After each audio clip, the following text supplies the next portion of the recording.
purihan ng Panginoon sa isa na namang araw na binigay niya sa atin at tayo ay makapag-aral ng kanyang mga salita. So, purihin natin ang Panginoon, ang Diyos na hindi nagbabago. Purihin natin ang Diyos. So, tayo po yung manalangin. Pinupuri ka namin, pinasasalamatan sa gabi nito, Panginoon, na binigyan mo na naman kayo ng kalakasan para magtipon-tipon, Panginoon, magpuri sa iyo sa Espiritu at sa katotohanan. Maraming salamat, Lord, sa gabi nito, Panginoon, sa privilege, Panginoon, na patuloy mo ibinibigay sa amin. Kaya sa gabi nito, Panginoon, inilulog namin sa iyong harapan ang aming mga sarili, aming mga puso't isipan, at anumang Panginoon, ang aming mga pagkukulang pagkakasala na nagagawa sa iyong harapan. Humihingi po kami, Panginoon, ng kapatawaran. Patawarin mo kami sa lahat ng aming mga pagkakasala. Maraming salamat, Lord. Hallelujah. Ano ang Panginoong gawa ng kaaway sa dakong ito, Lord? Sa apat na sulok ng lugar na ito, Lord, aming pinapalinis ito sa iyo, Panginoon. Dinudulog namin ito sa iyo, Panginoon. Ang lahat ng mga espiritu na hindi mo kalooban, Panginoon, aming tinataboy ito in Jesus' name. In Jesus' name, lalo-lalo na, Panginoon, ang espiritu na walang ganang pakikinig ng iyong mga salita. Wala kami ibang inaanyayahan kundi ang iyong Santong Espiritu na patuloy na kumilo sa aming kalagitnaan. Pagkapusin mo kami, Ama, ng iyong banal na Espiritu habang kami, Panginoon, ay makikinig ng iyong mga salita. Inisip mo, Panginoon, ang aming mga puso at isipan. Ihanda mo kami, Panginoon, sa anumang mapapakinggan namin ng mga salita mo sa pamagitan ng aming teacher, Panginoon, na iyong gagamitin. Si Sister Cora, Panginoon, patuloy mo siyang magpalain sa lahat ng aspeto ng kanyang buhay. Patuloy mo siya, Panginoon, bigyan ng wisdom and knowledge, Panginoon.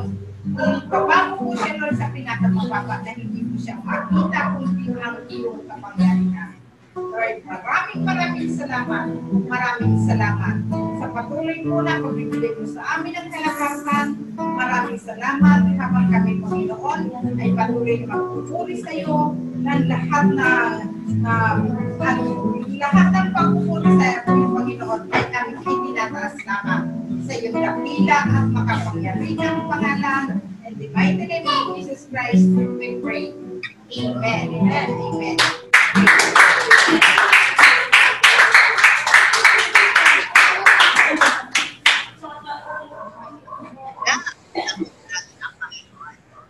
Sige po, patuloy po natin papurihan ng ating Panginoon.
yabang mo, iaalay sa iyo ang buhay kong ito.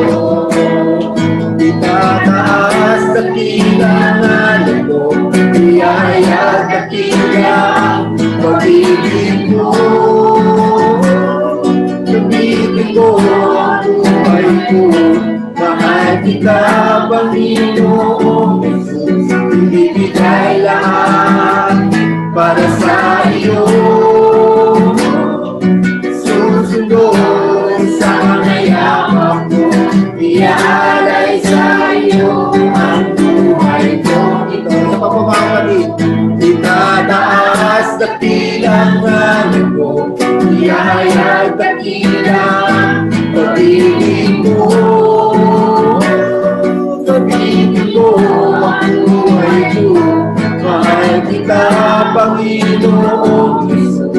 Ibigay lahat para sa iyo.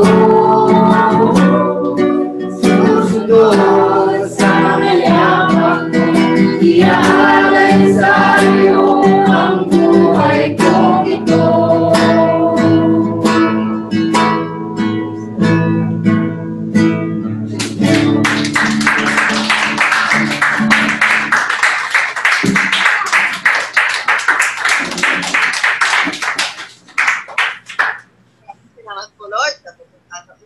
Makakapaglingkod po kami kay Lord. So, basahin po muna natin ang ating mga teksto na makikita sa Gawa 4. Gawa 4 verses 18 to 20. Verse 18, at tinatawag nila sina Pedro at Juan at sinabihang huwag magsalita o magturo tungkol kay Jesus. Pero sumagot sina Pedro at Juan, isipin nga ninyong mabuti kung alin ang tama sa paningin ng Diyos, ang sumunod sa inyo o ang sumunod sa Diyos. Hindi pwedeng hindi namin ipahayag ang aming nakita at narinig. Basbasan ng Diyos ang kanyang mga salita at basbasan din natin tayo ng Panginoon sa ating pag-aaral sa gabing ito. Okay po, makakaupo na po kayo at sa mapagpalang gabi po, December na po, Merry Christmas na po. O, diba? December na.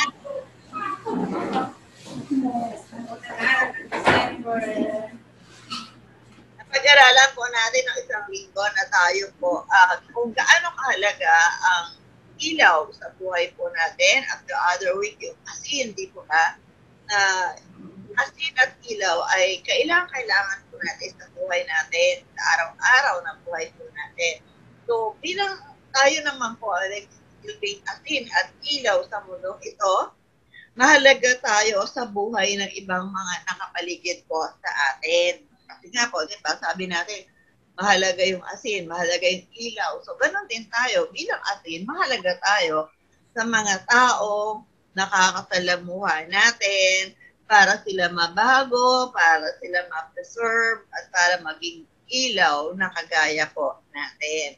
Kaya po tayo, binigyan tayo ng power, ng kapangyarihan, ng Panginoon sa pamamagitan ng banal na Espiritu para to move, to fulfill His command as witness. So tayo po yung magiging mga saksi ng ating Panginoon, sabi nga sa Gawa 1:8, Gawa 1:8, ngunit ibigyan ko kayo ng kapangyarihan pagbabasa inyo ng Espiritu Santo, at kayo magiging mga saksi ko sa Jerusalem, sa buong Judea at Samaria, at hanggang sa dulo ng daigdig. Yes, so tayo po yun. Hindi lang yung mga apostles at binigyan ng kapangyarihan, kundi tayong lahat po ay inuutusan niya. Dahil, di ba lahat naman tayo tumanggap na po tayo ng Espiritu Santo, tayo po tumanggap na. Amen. O, ibig sabihin, kasama po tayo sa inuutusan na ito na maging saksi. Ako, yan. Kung paanong palagi tayong gumagamit ng asin at ilaw, ganyan din po tayo dapat sa spiritual, palaging nagagamit ng Panginoon bilang mga saksi at witnesses. Kailangan daw po nating maging, sabi sa ating topic ngayon, we need to be Ayan. Ano daw po tayo dapat? Unstoppable. Kaya ibig sabihin, hindi tayo dapat tumigil, hindi tayo napapahinto. Dapat nagpapatuloy po tayo. Kaya nakita naman ninyo kahit pandemic, po, nagpapatuloy ang gawain. Hindi na i-lockdown ng saaway ang gawain. Nagpapatuloy ito kasi bilang mga Kristiyano, dapat unstoppable Christians tayo. Kasi ang Diyos natin, hindi naman yan nag-i-stop sa pagtulong sa atin, di ba? Kaya dapat tayo naman, hindi rin tayo nag-i-stop bilang mga anak ng Diyos sa paglilingkod sa Kanya. Kaya ngayong inawit natin maglilingkod tayo sa Kanya So bakit po? Why is it important to be unstoppable Christian? Bakit daw dapat tayong maging unstoppable Christian? Bakit dapat hindi tayo na humihinto, hindi tayo napapatigil? Ano ang kahalagahan nito? Bakit po? Sabi gano'n sa number 1, because God is everywhere. Kahit saan, meron daw pong pandaraya. Laganap na po ang pandaraya. Po, hindi na po natin alam kung ano talaga yung totoo, kung alin yung mga fake news lang, hindi po natin alam. Katulad ng COVID na yan, may nagsasabi, hindi naman yan totoo, parang flu lang yan. Kaya yung iba talagang hindi sumusunod sa mga protocol nila, kahit wala na po yung mga social distancing, lalo na ngayon, di ba, halos lahat MGCQ na. So, wala na. Sa palengke nga daw, sabi ni Ate Joy, talagang pasiksikan na ngayon. Diba? Kasi po, yung deception po yan para para lahat tayo ay mabihag ng kaaway. So yun po yun. Hindi natin alam. Kasi kung sasabihin na hindi totoo ang COVID, bakit maraming namamatay? Even the doctors, even yung mga frontliners mismo. So hindi po natin talaga alam. So ganyan din po sa spiritual world natin. Marami nang nadadaya ng maling katuruan dahil sa maling mga tagapagturo. So, yun po yun. Bawat isa nagsasabi, totoo yung kanilang tinuturo, nasa katotohanan sila. Pero bakit nag-aaway-away? Kung talagang nasa katotohanan, dapat walang nag-aaway-away. Kasi iisa lang naman ang Diyos na dapat na itataas po natin. Iisa lang Diyos na dapat natin pinaglilingkuran. Kaya kung talagang totoo, ang tinuturo ng bawat sektang na naririnig natin ngayon, dapat walang nag-aaway. So, yun po yun. So, bakit mayroong away? Kasi nga po, deception is the name of the game sa panahon po natin. Kaya na po yun. Anong gusto ng kaaway? Madaya ang lahat. That is the ultimate goal ng kaaway na even tayo mismo ay gusto ng kaaway na madaya, malinlang, mabihag niyang uli. Sabi sa Matthew 24, 4-5. Matthew 24, 4-5, verse 4, sumagot si Jesus, mag-ingat kayo na hindi kayo madaya ni naman. Verse 5, sapagkat marami ang darating sa aking pangalan at sasabihin sila ang Kristo at marami ang kanilang iniligaw. Well, maraming nagsusubutan na yan. At sinasabi na kami yung tama, at dito kayo para makuha po tayo. Pero ang totoo, nililigaw lang po tayo. Yun po yun. Ang Lord mismo ang nagsabi, di ba? Sumagot si Jesus. Siya mismo ang nagbabala po sa atin na mag-ingat kasi many will be deceived. Marami ang maililigaw. Nawa, hindi po tayo kasama sa mga maililigaw na mga false prophets na yan, mga antichrist na yan, na talagang nagpe-perform din po kasi sila ng mga miracles. Gumagawa din sila ng mga himala na para madaya talaga ang mga tao. Sabi nga sa Matthew 24:24. Matthew 24, verse 24, sapagkat may mga magpapanggap na Misayas at may mga lilitaw ng mga bulaang propeta, magpapakita sila ng mga kagila-gilalas na tanda at mga kababalaghan upang iligaw kung maaaring pati ang mga hinirang ng Diyos. yun ang layunin. The ultimate goal ng kaaway, sino daw kahit na pati ang mga hinirang ng Diyos ay gusto nilang malinlang. Gusto nilang mapihag uli. Gusto nilang mailigaw. Hindi sabihin, tayo po ay nasa katotohanan. Kaya tayo ay binibihag, tayo ay gustong iligaw. Kaya dapat nananatili po tayo, huwag po tayong basta-basta naniniwala sa mga kung ano yung naririnig natin. Kaya tayo patuloy na tinuturuan ng Panginoon para alam natin kung ano ang katotohanan. So yun po yun. Kasi alam naman natin na kaaway, pwede rin po siya kumuha ng mga himala. At sinong ginagamit? Yung mga nalinlang na niya. So yun po yun. Siyempre kung Kristiyano din po yung nalinlang niya, maniniwala din ngayon yung ibang nakakakilala doon sa nadaya na yan. Kaya tayo po ay dapat na mag-ingat. Kaya tayo ngayon ang sinasabihan maging unstoppable. Bilang asin at ilaw, tayo yung dapat magpahayag ng katotohanan. Tayo yung magpakita sa buhay mismo natin na nasa atin ang katotohanan upang maligtas din sila, hindi sila malinlang na po. Yung mga taong nakakasama natin, dapat masagip po natin sila. Kaya dapat unstoppable Christians tayo. Number 2, ano pa po ang dahilan? Bakit po mahalaga na tayo ay unstoppable? Because we have received gifts to serve. So, tumanggap na po, diba? Sabi natin kanina, tumanggap tayo ng kaloob mula sa Diyos, hindi para sa sarili, kundi para to serve, para maggamit sa paglilingkod sa ating Panginoon. Kaya tayo ay binigyan ng iba't ibang kaloob. Diba sabi nga, pinag-aralan natin na yung ilaw, hindi mo siya sisindihan para itago.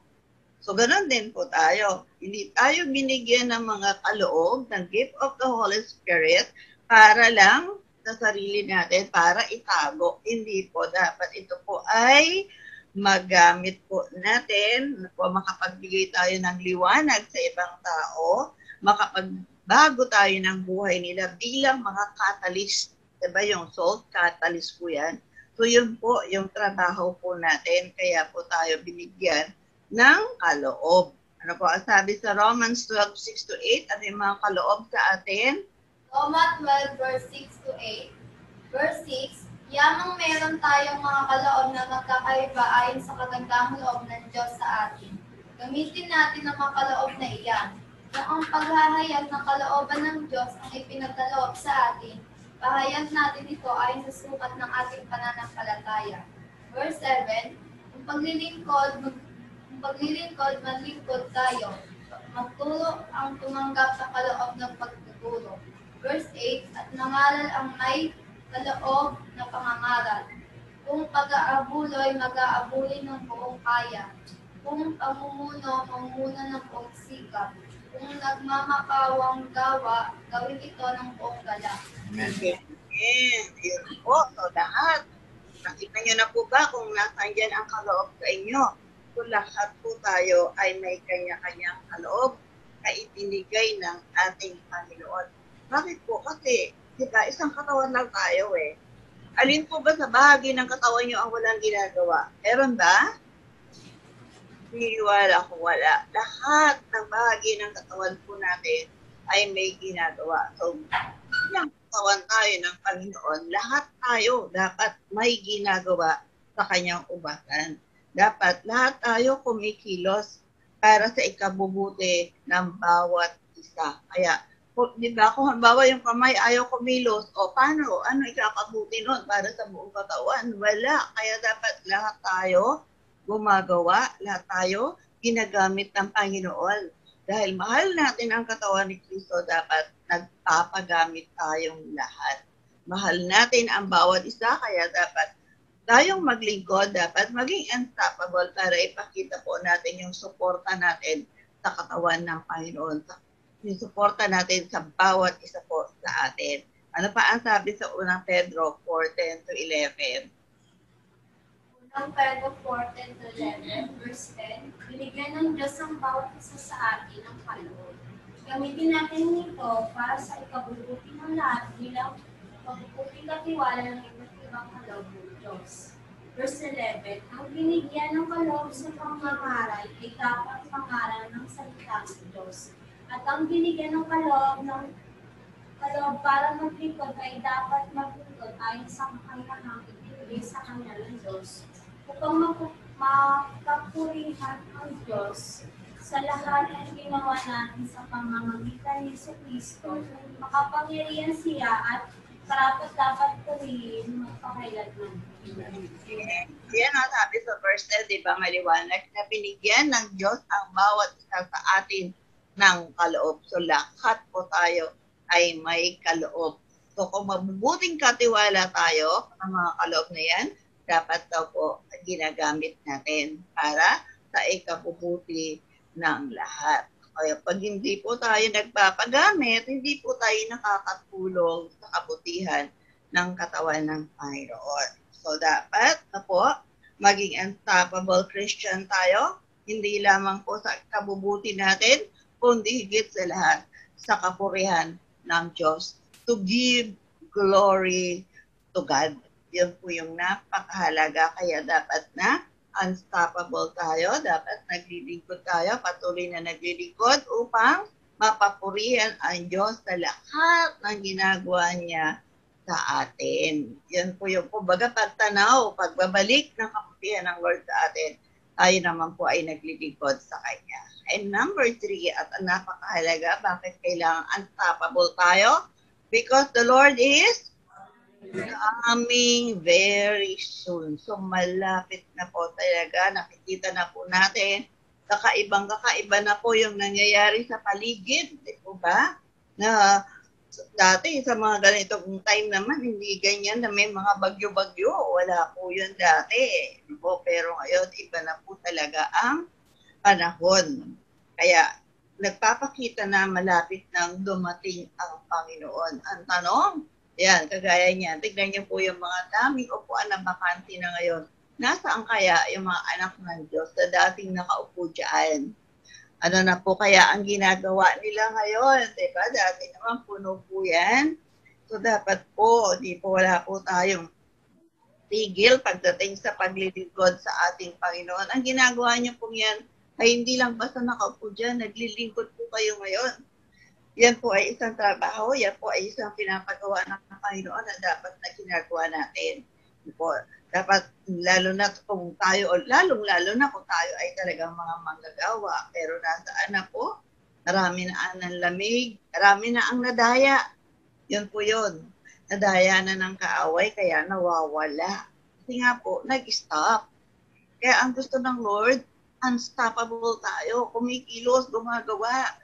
Para na-enjoy po natin yung buhay natin bilang Kristiyano. Kasi pag tumigil talaga tayo, mabobore talaga tayo. Kaya we need to be patient, stand firm, and unstoppable. Kahit pa po yan ay panahon ng pandemic, kahit pa po tayo ay nasa maraming kalamidad na dumadating, kahit tayo ay may mga karamdaman, dapat makita pa rin po na unstoppable pa rin po tayo. Kasi buhay tayo eh. Kailangan gumagalaw tayo. Kailangan nagagamit tayo ng Panginoon. Tingnan po natin yung mga magsasaka. Pagka ba dumadating yung bagyo, nasisira yung mga pananim nila, hindi na ba sila nagtatanim ulit? Diba nagtatanim ulit sila kahit na nasira yung mga tanim nila before? Pero magtatanim at magtatanim pa rin sila eh. Ganon po tayo dapat. Hindi sila tumitigil. Dapat ganon din po tayo. Matyaga sila nag-iintay na aanihin nila pag nagtanim sila. Talaga iniintay nila, ina-anticipate nila, meron silang magandang ani. Pero sa totoo lang, hindi naman nakakasiguro na maganda nga.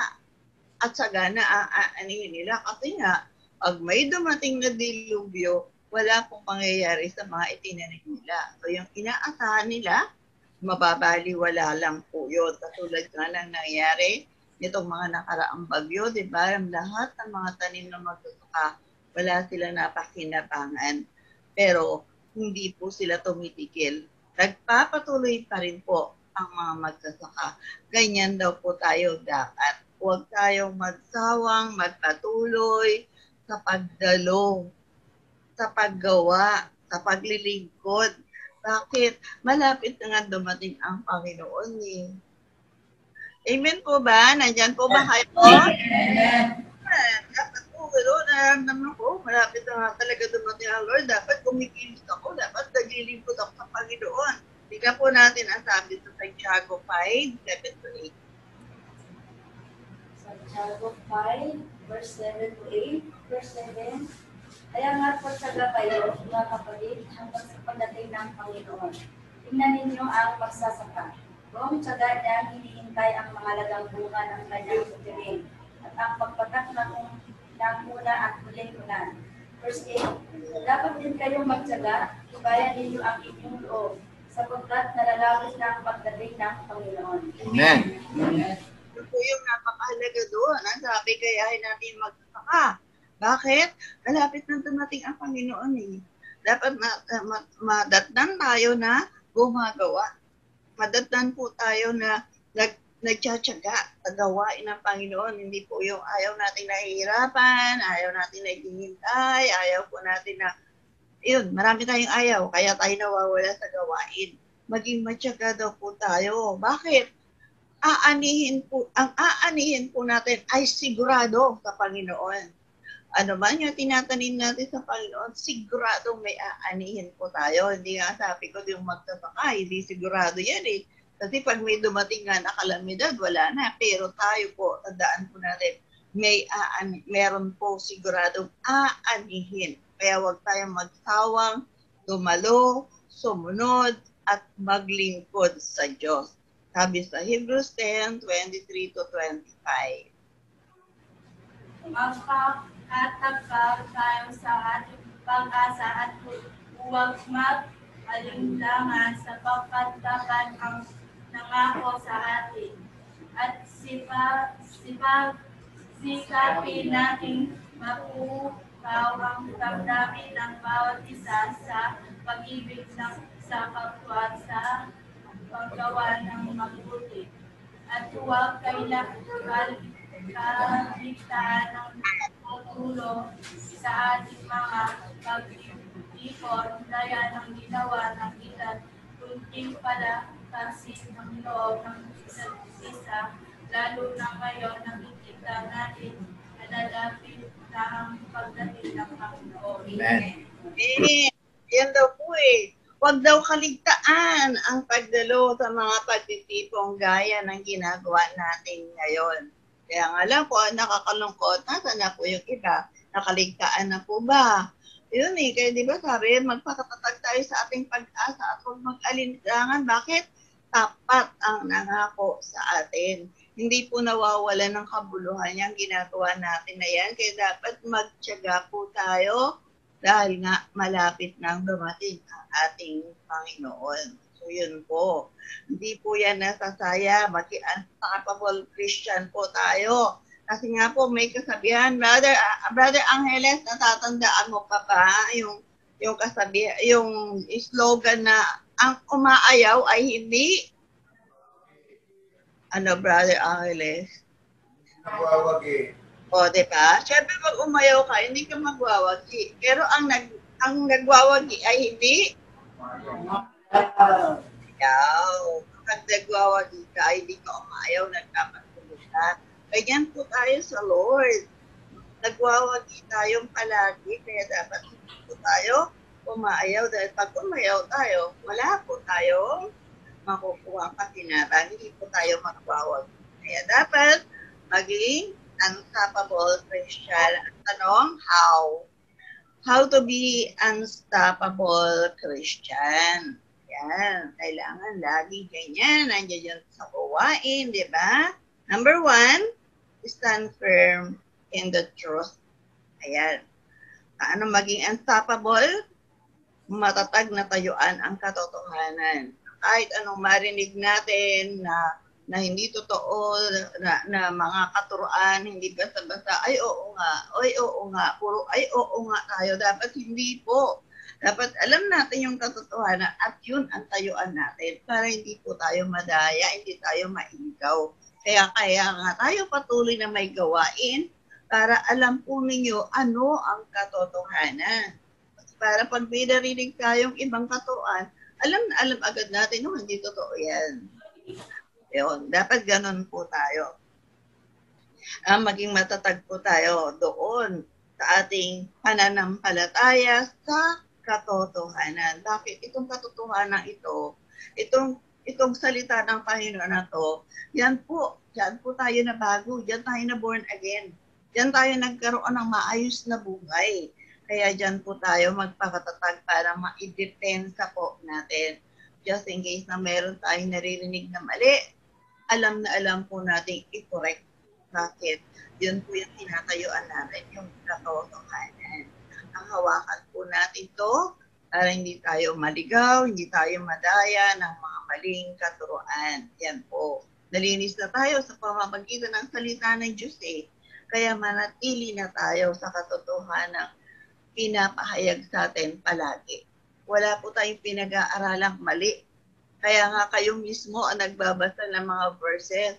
Mas maganda na iti-take note kayo para pagdating niya sa bahay, tingnan niyo mismo sa Bible na. Sa Bible nga ba yan?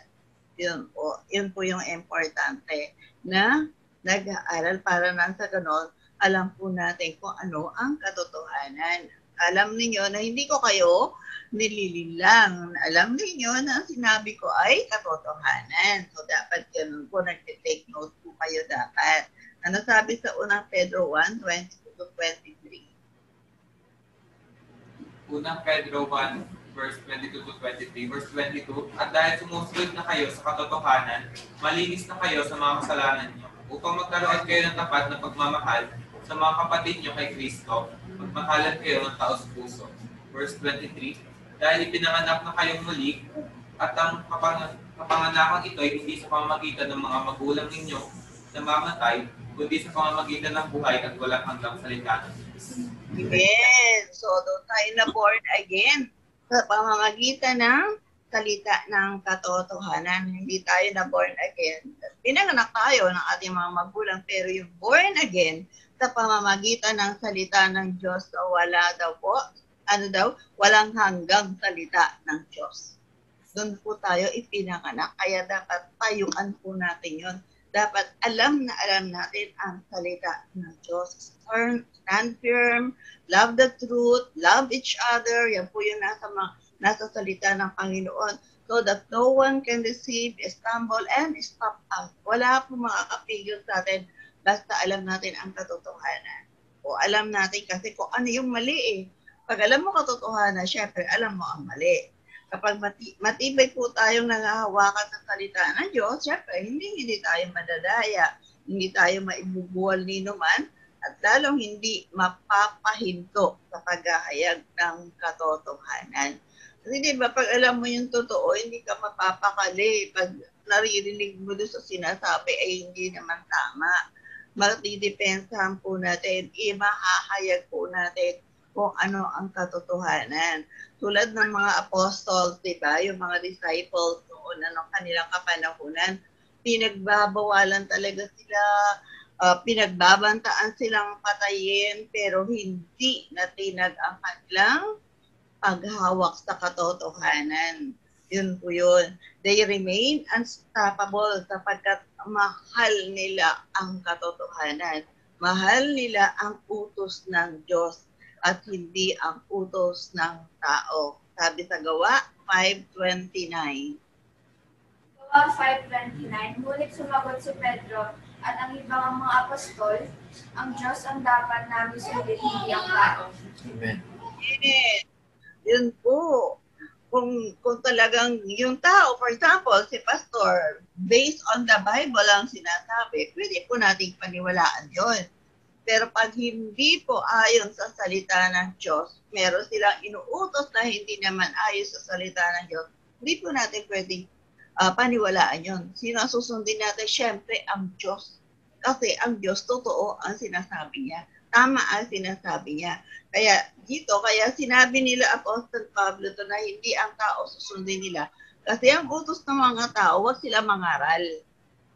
Kaya sabi nila, hindi kayo susunod sa tao. Ang susundin namin ang Diyos kasi anong utos ng Diyos? Mangaral. Magpahayag ng salita ng Diyos. Parang tayo, sinasabihan tayo, ihayag natin, humayo tayo.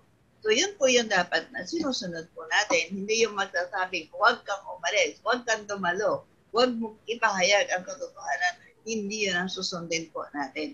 Kundi po ano ang utos ng Diyos. Bakit po? Ano ang dulot? Ano ang pakinabang kung mahal natin ang utos ng Diyos? Ano ang pakinabang kung susundin natin ang utos ng Diyos? Sabi po na, awit 119, 165 po. Awit 119 verse 165, ang magmahal sa utos mo'y mapayapa, yaong buhay. Matatag ang tao ito at hindi na mabubuhay. Amen. Napakaganda po yan. Diba? Pag mahal natin ang salita ng Diyos, anong buhay meron tayo? Mapayapa, matatag, hindi mabubuwal, hindi madadaya ng kaaway. Bakit? Mahal mo yung salita ng Diyos eh. Siyempre, pag mahal natin ang salita ng Lord, ang salita ng Diyos ay Diyos mismo. Diba? Yan ang sinabi sa John 1:1. Kaya pag mahal mo yung salita ng Diyos, mahal mo din ang Diyos. Kung mahal mo ang Diyos, mahal mo din ang kanyang salita. Kaya susundin po natin. Kaya nga si Pedro, di ba? Dahil sabi niya, hindi namin susundin ang tao, susundin namin ang Diyos. Kaya po, mahal niya ang salita ng Lord. Kaya kahit kinabukasan, papatayin na siya. Anong ginagawa niya? Mahimbing na natutulog. Kasi may payapang buhay si Pedro. So, ganun din po tayo. Ako, ang gusto natin maging mapayapa ang buhay po natin, mahalin natin ang salita ng Diyos, tindigan natin ang salita ng Diyos, alamin po natin talaga kung ano ang katotohanan sa pamamagitan ng patuloy na pagdalo, patuloy na pagbabasa ng Bible para lumago po tayo. No po?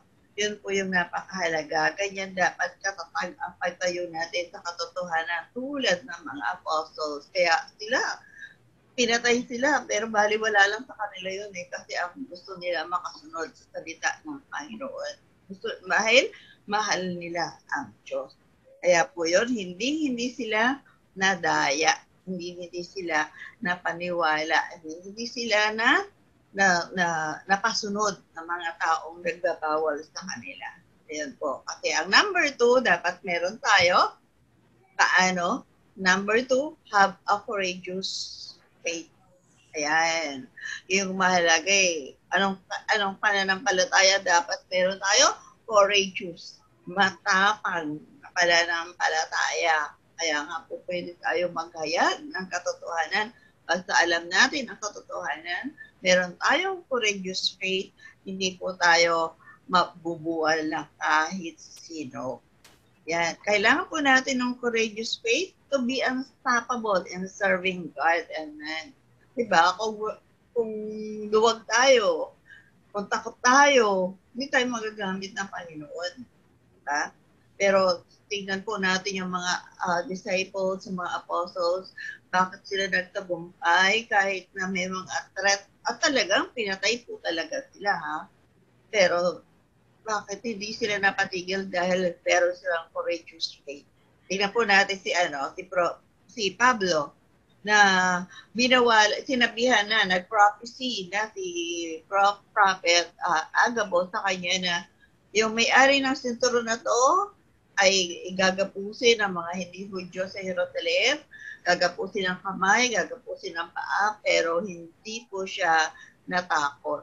Tingnan po natin, kasi nga po nasa puso niya, unstoppable Christian ako in serving the Lord. Ano sabi yung mga nakakapaligid sa kanya, sinabihan na siya na manhik na sa kanya, huwag ka nang tumuloy, huwag ka nang pumunta sa Jerusalem. Pero ano po ang sabi niya sa Gawa 21, 13-14? Gawa 21 verse 13-14, verse 13, dahil sumagot si Pablo, bakit kayo umiiyak? Pinahihina lamang ninyo ang loob ko. Nakahanda akong magpagapos at kahit mamatay pa sa Jerusalem pa sa Panginoon Jesus. Verse 14, hindi talaga namin napigilan si Pablo, kaya sinabi na lamang namin matupad sa kalooban ng Panginoon. Talaga nandun sila kung ano ang kalooban ng Panginoon. Yun ang gagawin natin. Sabi ni Pablo, kahit pa nga ako mamatay, kahit anong yung pagdapat, kahit na mamatay ako para sa malutuloy, okay lang sa akin. Ganon katama, ganon ka-courageous ang kanyang pananampalataya sa Panginoon. So, kaya po ba natin? Meron na po ba tayo ganyang faith? O wala pa? Kailangan po natin ganyan ang faith po natin para maging unstoppable Christian din po tayo. Yan. Pero kung kailangan din naman tayo maging wise, kagaya ng panahon natin ngayon, kailangan ingat din naman po tayo. Kaya kami kahit gusto namin na mag face to face, pero kailangan pa rin po nating mag-ingat. Kasi mas lalong hindi tayo magagamit ng Panginoon kung suicide faith ang nasa atin. Dapat courageous faith, pero maging wise pa rin po tayo na sumunod sa lahat ng protocol para hindi po tayo maisahan ng kaaway. Sabi sa unang Corinto 15:13-14, Corinto 15:13-14, verse 13, maging alisto kayo at magpakatatag sa inyong pananampalataya. Magpakatapang kayo at magpakatibay. Verse 14, at ano man ang inyong gawin ninyong may pag-ibig. Amen. Lord, diba? Palaging handa, palaging listo.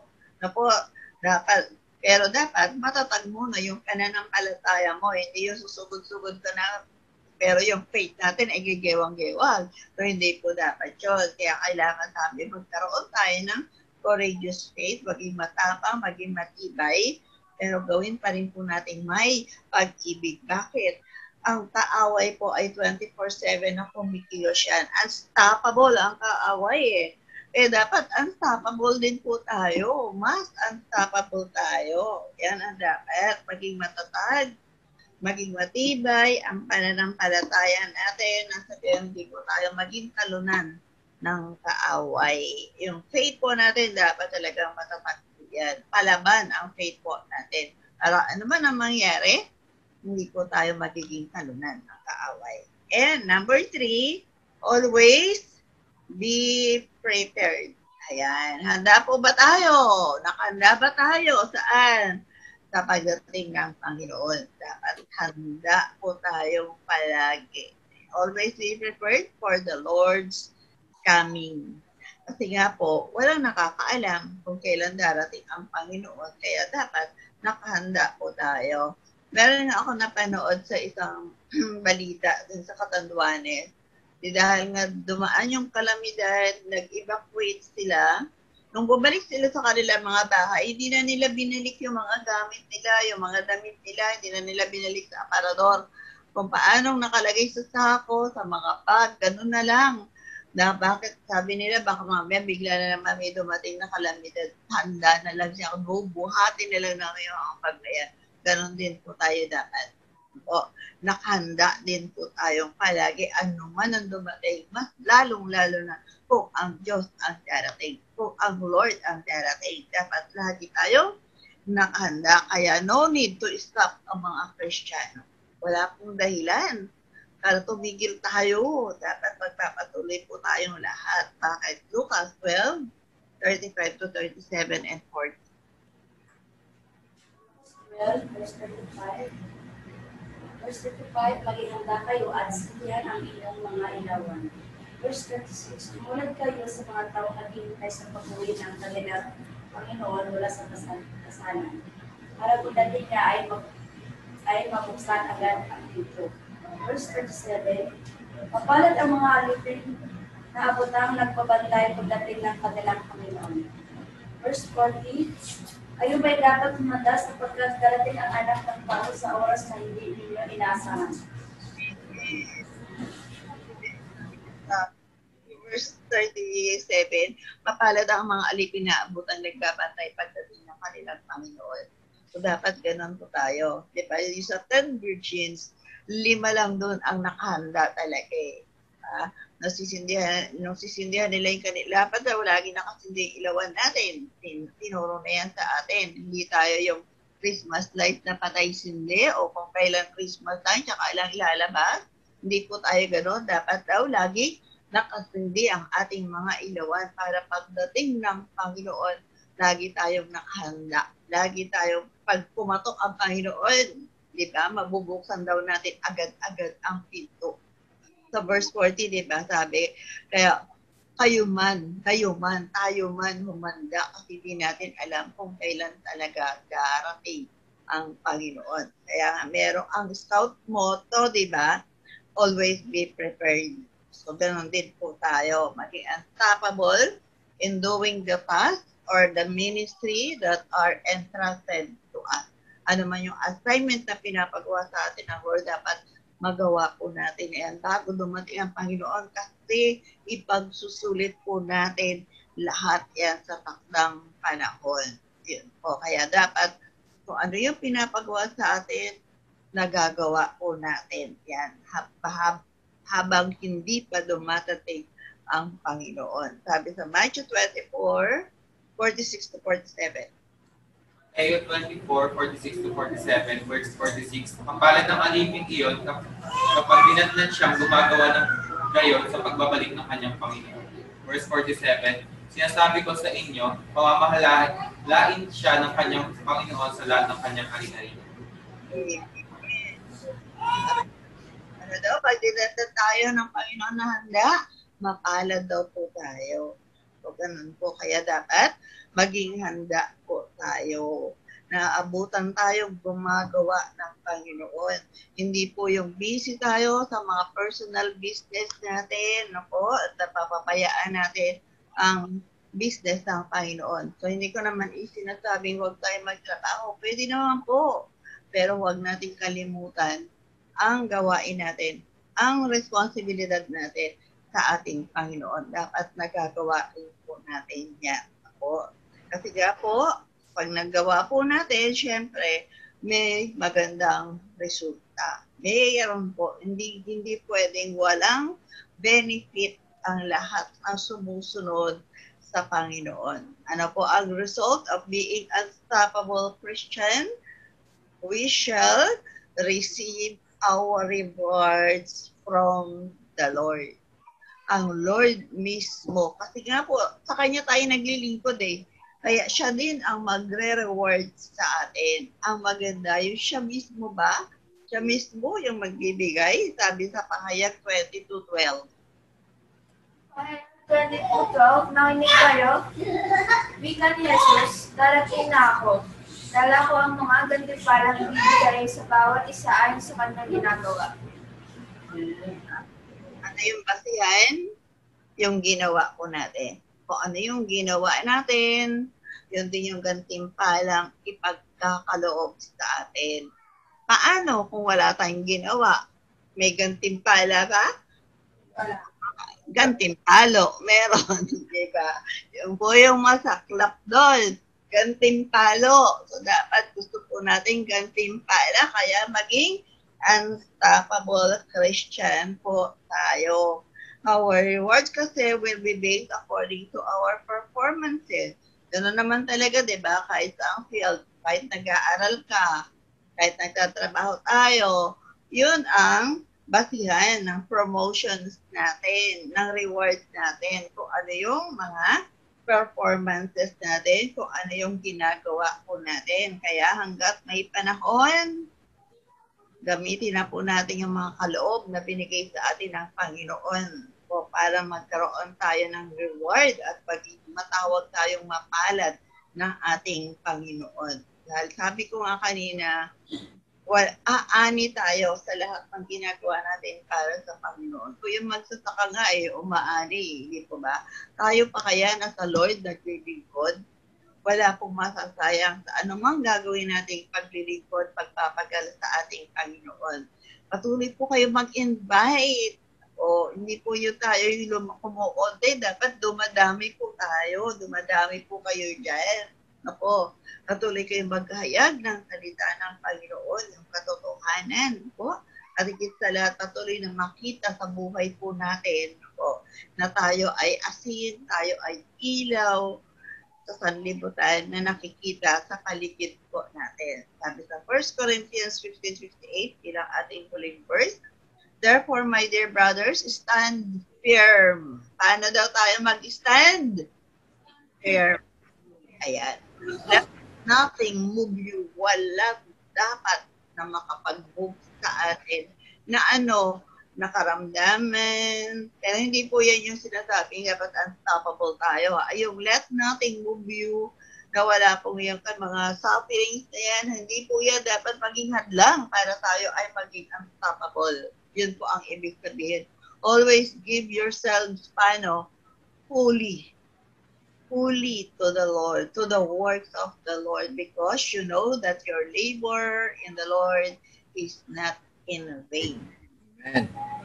Walang nawawala, o walang nasasayang sa lahat ng paglilingkod na gagawin po natin sa Panginoon. Pero ang dapat lang, always give yourself fully to the Lord, to the work of the Lord.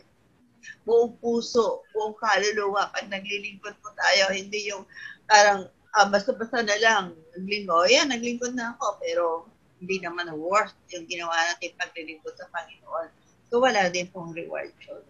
Kung may reward din, valuable added lang. Parang, diba, sabi nga, kung anong ginawa mo, yun ang ibibigay sa'yo. Kaya kung gusto natin ng magandang paglilingkod ang gawin po natin sa Panginoon. Dahil wala pong masasayang, lahat ng ginagawa po natin, nakasulat yan sa aklat ng gawa sa langit.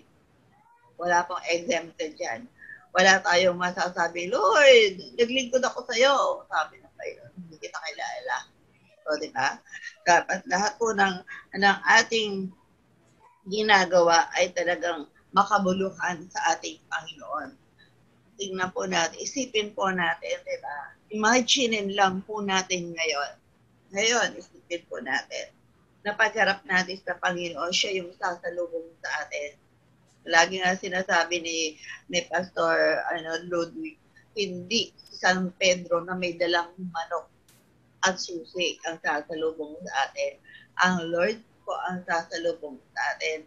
Ang pinakamaganda po na commendation and welcome na maririnig natin sa Panginoon kung talagang tayo ay naglingkod sa Kanya, tayo ay naging unstoppable Christian, ang magandang marinig ang sasabihin ng Panginoon, well done, good and faithful servant. Yun po yung napakaganda ang marinig sa Panginoon na pag winelcome niya po tayo, talagang well done. Talagang nagawa po natin ang maayos ang pinapagawa ng Panginoon. Bakit po? Good tayo, faithful servant tayo, naging unstoppable Christian tayo. Kaya po, yun ang sinasabi niya sa 1 Corinthians 6:8, hindi po nawalan ng kabuluhan ang pagpapagal na ginagawa natin sa Panginoon. Kaya po, magsimula na po tayo, maging unstoppable. Kung tayo man po ay maraming mga lapses sa Panginoon na nagawa before, ngayon po, pinapamove tayo ng Panginoon, maging unstoppable Christian na po tayo. Amen po ba? Amen. Pinagkala po ba tayo ng Panginoon? Amen. Naman po ba natin yung kilos niya na tayo ay pinapamove niya na? Yan, kailangan po yan eh. Kasi diba, tayo po ay bahagi ng katawan ni Kristo. Hindi pwede yung tayo ay maiiwan yung kamay. Ito po, na paglakad yung katawan ng Panginoon ay naiiwan sa isang ilong. Isa nga lang pala ilong. O di po ba? So dapat yun po, dapat lagi tayo sama-sama sa paglilingkod sa Panginoon para sa ikatitibay ng bawat isa sa atin. Yan. Pagpalapakan po natin ang Panginoon. Bigay po natin sa Kanya yung pinakamataas na papuri pagsamba. Sabi nga po, dapat maglingkod na daw po tayo sa Panginoon. Katulad ng inawit natin kanina, diba? Maglingkod tayo sa Panginoon. So po, tayong lahat na po ay tumayo at magbasa na po tayo ng ating awit 91. Awit 91, verse 1. Siyang nag-aangat ng pagkukop ng pataas-taasan at nanatili sa kalinga ng makapangyarihan, makapagsasabi sa kanyang Panginoon, buong katahanan, ikaw ang aking Diyos, ang Diyos na tanging kong pinagtiwalaan. Ika'y nililigtas niya sa panganib, sa umang nabitag, At kahit anumang mabigat na salot, di ka magdaranas. Lulukuban niya sa lilim ng kanyang malabay na pakpak. Sa kalinga niya ay natitiyak mo na ikaw ay ligtas. Iingatan niya at ipagsasanggalang pagkat siya'y tapat. Pagsapit ng gabi, di ka matatakot sa anumang bagay. Maging sa gagawing bigla ang paglusot pagsapit ng araw. Ni sa ano pa mang darating na salot pagkagat ng dilim, di ka matatakot sa kasamang araw kung dumating. Kahit na mabuhay sa iyong harapan ang 1,000 tao, sa iyong paligid ang bilang ng patay maging 10,000. Di ka matatakot at natitiyak mong di ka maano. Kaya nagmamasid at sa panunood iyong mamamasdan, iyaong masasama ay makikita mong kinarurusahan. Pagkat si Yahweh ang iyong binigyan at ang pinili mong mag-iingat sa iyo ay kataas-taasan. Di mo aabutin ikay mapahama at walang daratal kahit anong uri mga paghihirap sa iyong tahanan. Susuguin niya ang maraming anghel, siyang susubaybay. Kahit saan dako ikay maparoon, tiyak iingatan. Sa kanyang palad ay tatayo pat, silang magtataas nang hindi masaktan ang mga paa mo sa batong matalas. Kahit ang tapakan mo ay mga leon, aso babagsik, di ka maano sa makipiente at leong mababangis. Ang sabi ng Diyos, aking ililigtas ang tapat sa akin, at iingatan ko ang sinumang taong ako'y kikinindin. Pag sila'y tumawag, laging handa ako na sila'y pakinggan. Aking sasamahan at kumahilahin ay sasakuloan. Aking ililigtas at ang bawat isa ay pararangalan. Sila'y bibigyan ko at gaganumpalaan ng mahabang buhay at nakatitiyak na ang tatamuhin nila'y kaligtasan. Thank you, Lord. Praise the Lord. Yan, napakaganda po ng pangako ng Panginoon, kaya maging unstoppable Christian po tayo. Sige.